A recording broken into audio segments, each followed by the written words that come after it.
The river of blood at Armageddon, Revelation's final judgment taken as truth. The book of Revelation presents a vivid and sobering picture of God's final judgment upon a rebellious world. One of the most terrifying images comes from Revelation 14 verse 20, which states, "And the winepress was trodden outside the city, and blood came out of the winepress, up to the horses' bridles, for 1,600 furlongs." If taken literally and not symbolically, as this essay does, this prophecy describes an immense river of blood stretching roughly 180 miles long and up to 4 to 5 feet deep. This catastrophic image is not merely poetic, it may represent a real, global-scale consequence of God's wrath poured out at Armageddon, mingled with earlier judgments where water sources themselves were turned into blood. To understand the magnitude, one must examine the preceding judgments in Revelation. The seals, trumpets, and bowls systematically devastate the earth and its population.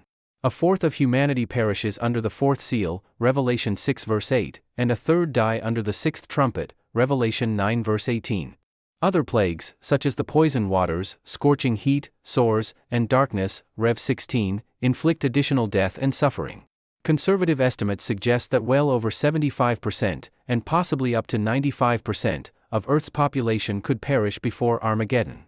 If the global population pre-tribulation is around 8 billion, that leaves perhaps only 400 million to as few as 200 million survivors when the final battle occurs. Then comes Armageddon.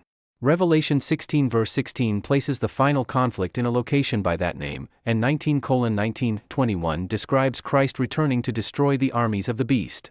These armies, likely hundreds of millions strong, are slain in a single divine act. Revelation 19 verses 17 to 18 speaks of birds gorging on the flesh of kings and warriors, showing this is no metaphor. It is a global slaughter, leaving a battlefield awash in blood. The river of blood described in Revelation 14 verse 20 could be the result of this final judgment.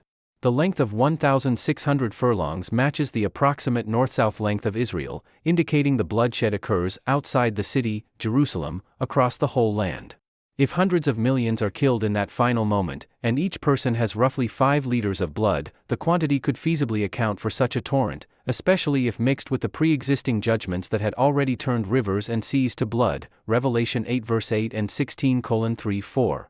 Taken as literal, this prophecy suggests not only the horror of sin's final consequence but the unflinching justice of God. No poetic lens softens this vision. It is a physical manifestation of judgment, perhaps intensified by divine intervention, just as the Nile turned to blood in Exodus. By the end, only a small remnant of believers may remain, perhaps hiding, protected, or supernaturally sustained. In Revelation, the river of blood is not symbolism, it is consequence.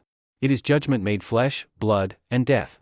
And it leaves no doubt, God's wrath is real, and His justice will not be withheld forever.